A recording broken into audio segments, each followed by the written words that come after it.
I'm Joseph, and today we're here on our cherry farm in central Portugal, Fajão.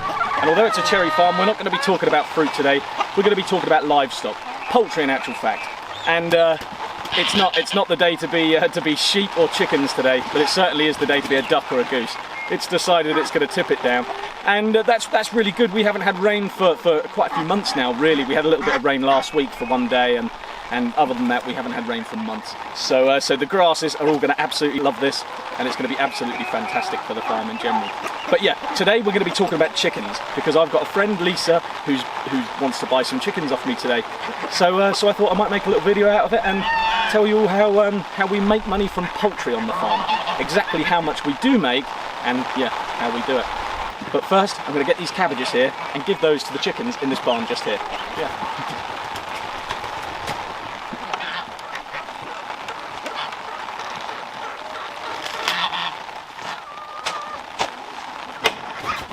Morning, girl.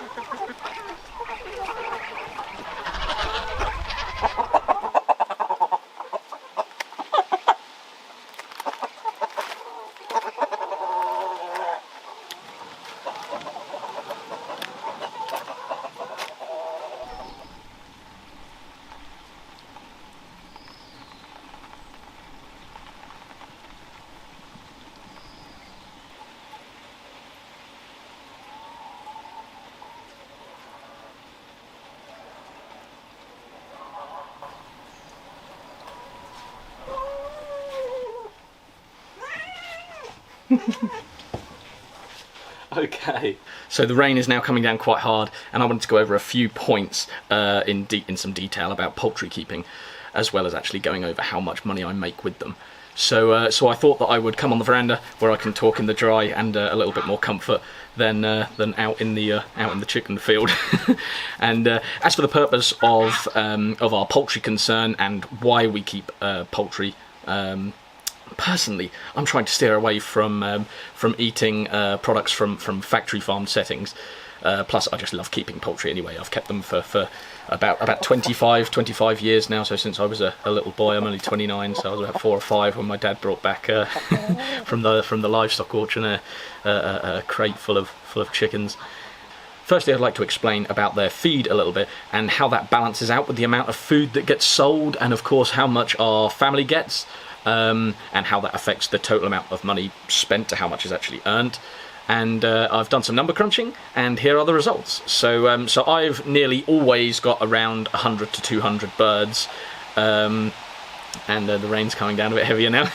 So I've normally always got about 100 to 200 birds, but at the minute I'm a little bit low on my numbers because Mariana's pregnant, and normally she does all the incubation and everything. So the jobs fell to me as well as the sheep and everything. So I've calmed the numbers down on the chickens for a little bit. So we're not running any incubators at the moment.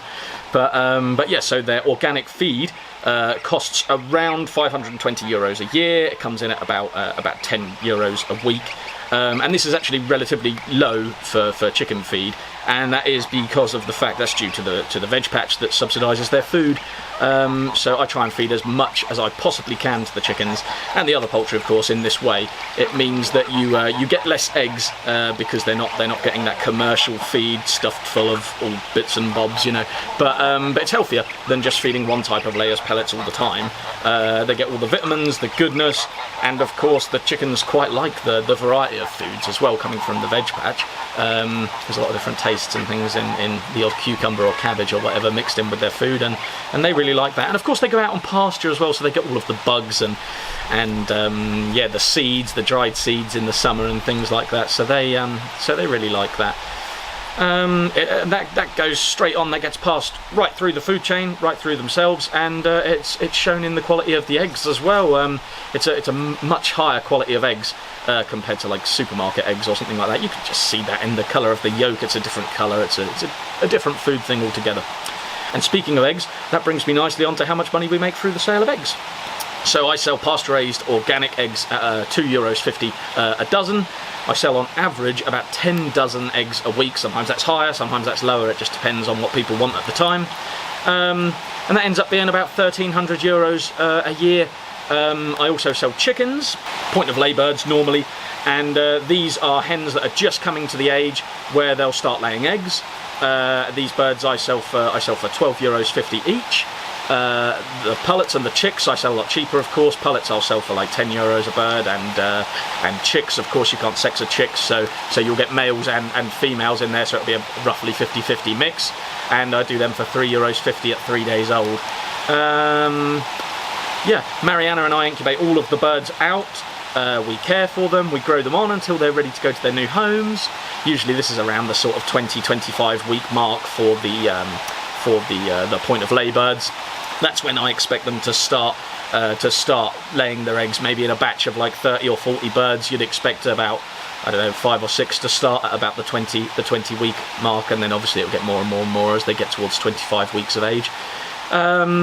And yeah, assuming it's a normal month, I would probably sell around 15 birds like this in a month, which yeah, if they were all point of lay, that would come in at around €2,250 in the year. So yeah, spread over 12 months, that would come in at around €2,250. Of course, you do have a lot of work involved with this amount of birds.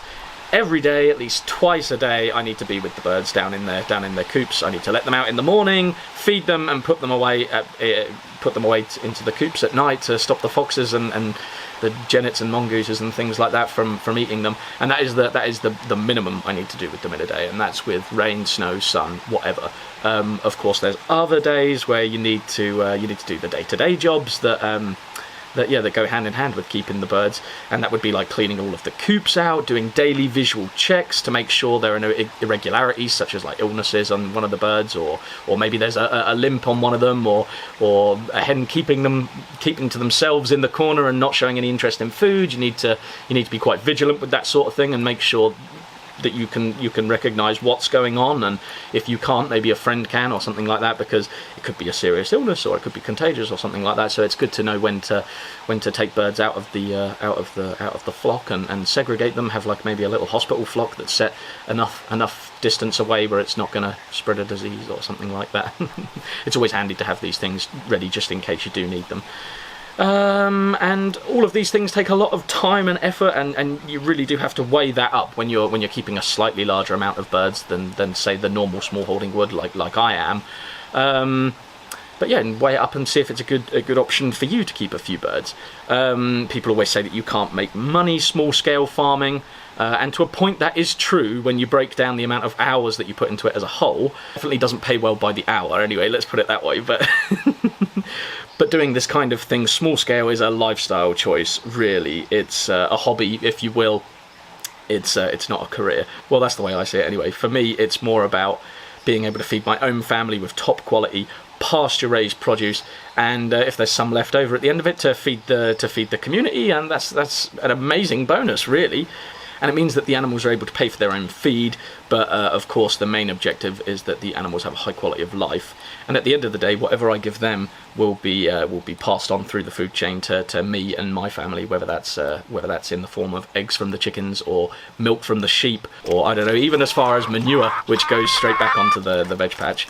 So yeah, it really is. It's high up on my list of priorities on the farm, being able to produce my own livestock products. And steering a little bit further away from factory farmed products. So yeah, hopefully that breaks that down a little bit for you, and shows the costs involved, the amount of money that can be made from it, and maybe sheds even a little bit of light on why I keep a few more chickens than most people normally would. But yeah.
Okay, so our friend Lisa wants some nice laying birds, and we've got a batch ready for her. She wants 40 birds today, and luckily the sun's come out now for a bit, so we're going to take advantage of the weather, see if we can catch these girls, and pop them in a box and get them off to her. We've got 8 boxes here. We're going to put 5 birds in each box, and yeah, let's go.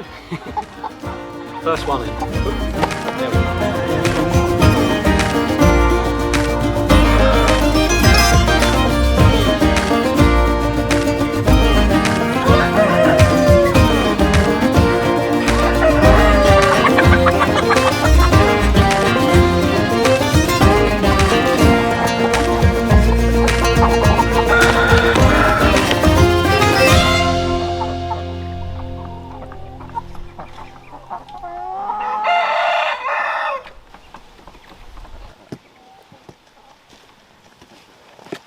Okay, that's all the chickens caught. We've got 5 in each box, so 5, 10, 15, 20, and there's 4 boxes over the other side as well.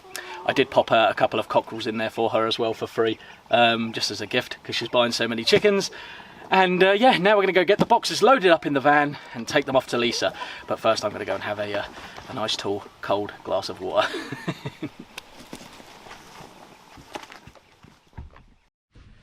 Okay, so we've just arrived at Lisa and Mark's house, and we've got all of the birds, the 43 I think it is birds, loaded up in the van there, and now we're just waiting for them to come open the gate, because they've got 2 lovely big doggies, and I don't want to open the gate on my own in case they run off. and then we'll deliver some chickens. Okay, so I've just arrived here at my friend's farm, and I've got all the chickens loaded up. So I said before we have a tour around and I go and look at all of the things and everything, I'm just going to grab these chickens out of here quickly and pop them into the chicken coop, because it's getting a little bit warm, and they probably want to get out of that van, I should imagine. So yeah. So here we are. We've got all the boxes here, and then yeah, let's get them into the chicken coop. Okay, so we've just dropped off all the chickens there, and we had a lovely time. They're a lovely couple. They gave us both a drink, and we had a lovely long chat. Now we're going back to the farm and find some jobs to do there, I think. Yeah, let's go.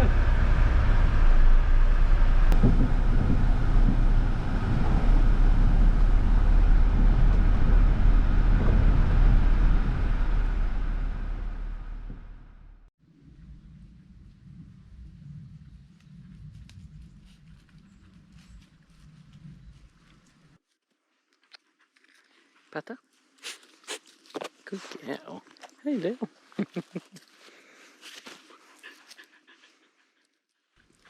So this week we had a couple of birthdays. We had our dear friend, our really good dear friend Peter, and Peter and Diane, they invited us to their farm to go and have a chat and a meal with them and everything, and celebrate Peter's birthday.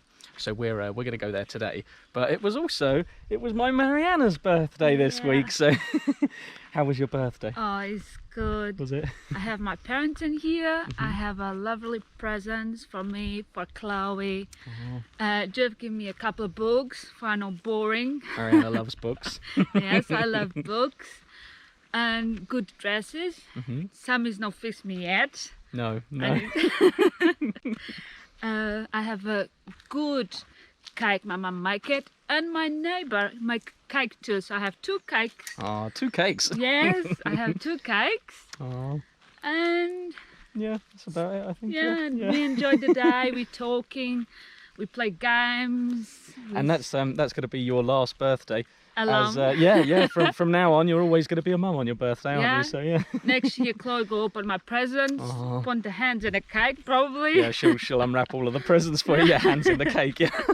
Yeah. But yeah, now we're going to go though to Peter's farm, yes, and we're going to go and celebrate his birthday. And I'm sure you'll see a couple of familiar faces there. So yeah. Yeah, we probably won't do too much filming though there, I don't think. We'll probably be too busy chatting and drinking and eating and everything. But yeah.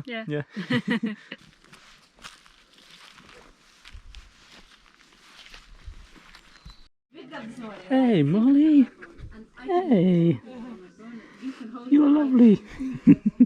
You're a good girl. This is Molly, Luke and Sarah's dog. There's Luke and Sarah there. We're looking at Molly. The battle of the GoPro. Alrighty, we're here at Pete's house. We're having a party. Last week, one of our subscribers, Rita and Tim, we met them in Niño da Sora, where they bought a place, and she gave me this awesome present, which I'm not going to say what it is yet, but yeah, basically it's a hat, and I have a big head, and it doesn't fit me. So, I know who wears hats. Joe from Farmer for Fun. I love my hats. I love my hats, yeah. There you go, Thank mate. you very That's from much. Rita and Tim. Rita and Tim. Oh, thank you very much, Rita and Tim. What a nice one Check it it is as well. out. Look at that. Oh, yeah. A nice tweed hat. That's perfect. Oh, wow. They knew my head Screw size, you. yeah. It really fits you And nice. I'd just like to say as well that Luke cooked a fantastic dinner today. Sorry, Luke, your head's going to get bigger now. Sorry.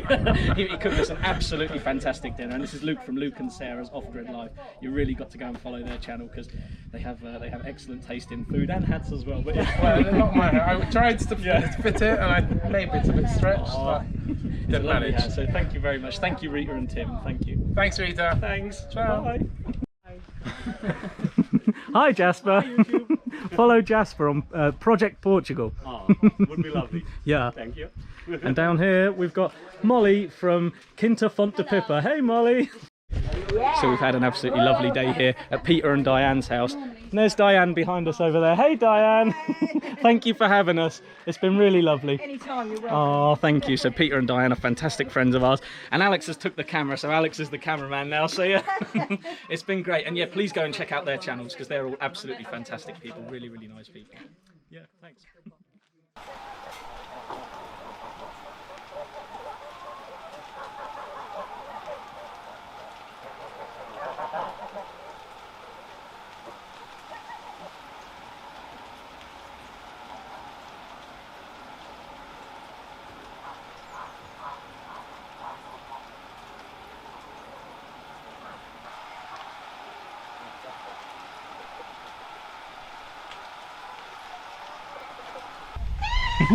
Hey, Tabitha. Okay, so it's been a lovely week. I'm sitting here with Mariana, and I've got our little Tabitha as well. And we're doing our, we're packaging up our Patreon parcels. So thank you very much to all of the Patreons. We're sending you all of the parcels to say thanks for helping us get to 5,000 subscribers. So we're really, really rather pleased with that. Thank you. Oh. She's had enough of me. And yeah, so there's not a lot in there, just a few little bits that I wanted you all to have, and they're going to go to the post office tomorrow, so I guess when you're watching this they'll already be en route. And yeah, it's been a fantastic week. We've had Mariana's birthday, so that's been nice. You've celebrated your birthday. That's been good. We went and celebrated with Peter on for his birthday. And we saw some lovely friends of ours there. There's Alex and Molly from Quinta Font de Pippa. There's Cindy Vine from Cindy Vine. Luke and Sarah from Luke and Sarah's Off-Grid Life. And Jasper from the Portugal project. So yeah, really, really lovely people. And that was great celebrating with Peter and all of those. So yeah, we've discussed a bit about chickens and poultry and how we personally on the farm make money from poultry. We don't make a lot from them, but you know, they pay for themselves. They pay for their own feed, and of course we get a lot of food out of them as well. So eggs and whatnot. But yeah, it's been a really lovely week, and thank you all very, very much for watching. And I guess we'll see you all again next week. Oh, before you go as well, there's another video that's very similar to this one about how to make money from cherries, which I had earlier, which I made earlier in the year in the springtime. So I'm sure there'll be a link up here or there or somewhere, and you can click that and see how we make money from cherries on our farm as well. But yeah, thanks a lot for watching. Thank you. See you next week. Bye.